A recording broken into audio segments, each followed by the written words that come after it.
Tayo ay mamimitas ng dahon ng ampalaya. Ang dami-dami ng dahon ng ampalaya. Yung ayan, oh, yung nakagapang sa bakod na cyclone.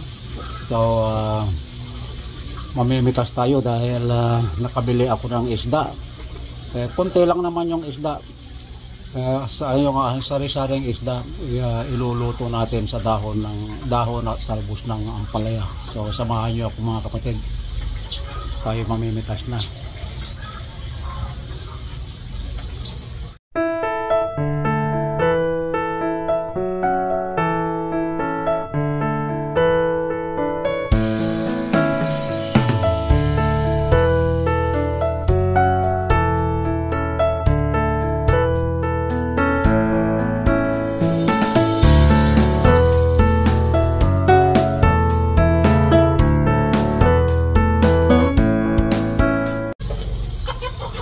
Ayan, dadagdagan pa natin yan. Tayo lalapit tayo.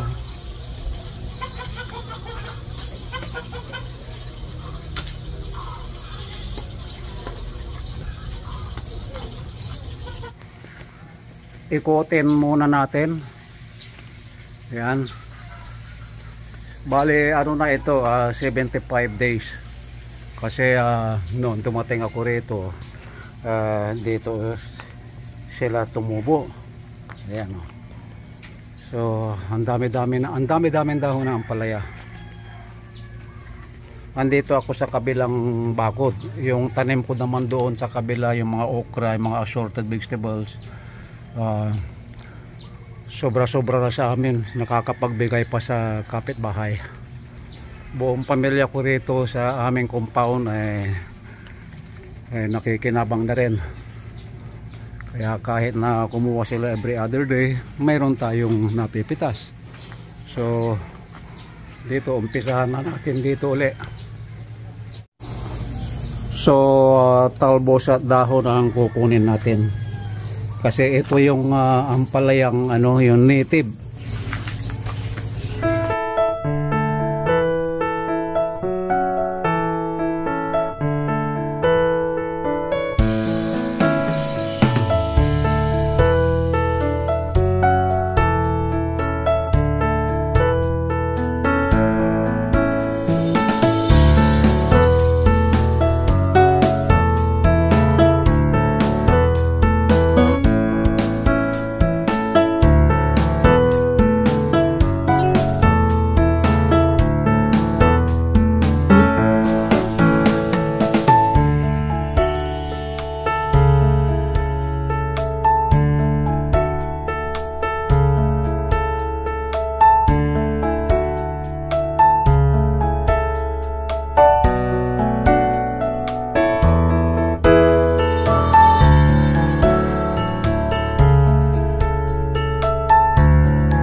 Yan po, sariwang sariwa, oh.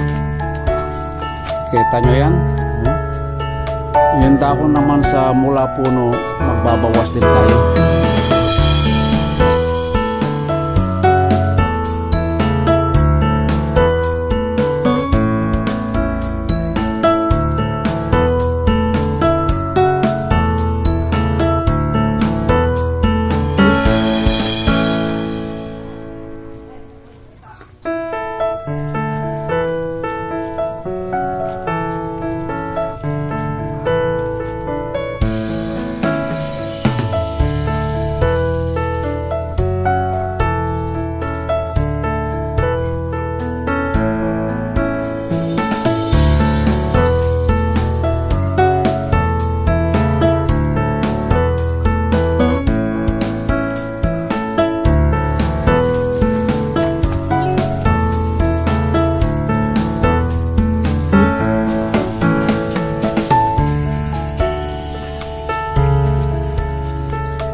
Ang buhay probinsya, mga dahon-dahon lang ay ulam na. Masarap din gawing ito na tea. Lipat tayo dito sa kabila pa. Ang daming magagawa na tanim, lalo na umuulan paminsan-minsan. Hindi na ako kailangan magdilig. Ang dami marami pa doon sa kabilang side, pero pinagbubunot na namin yung iba kasi wala na sa malayo sa bakod.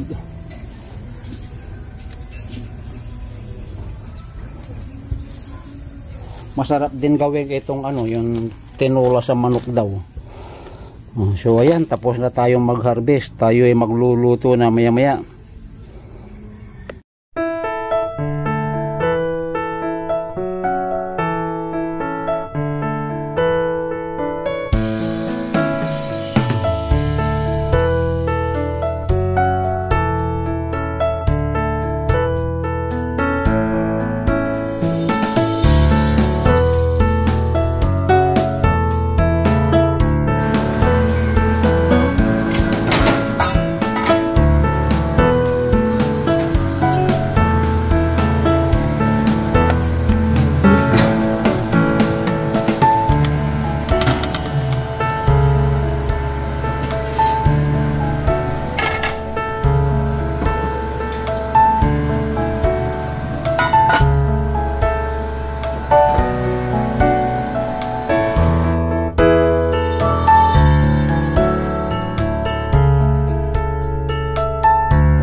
Ayan, luto na. Tikman natin. Para sa akin, sabaw lang ulam na. Ngayon, kung nag-enjoy kayo mga kapatid sa aking pinakitang video kung paano lutuin ang dahon ng ampalaya na may sabaw at may ilang pirasong isda, huwag kalilimutang i-like, comment, and subscribe my channel, Leonardo de Guerto.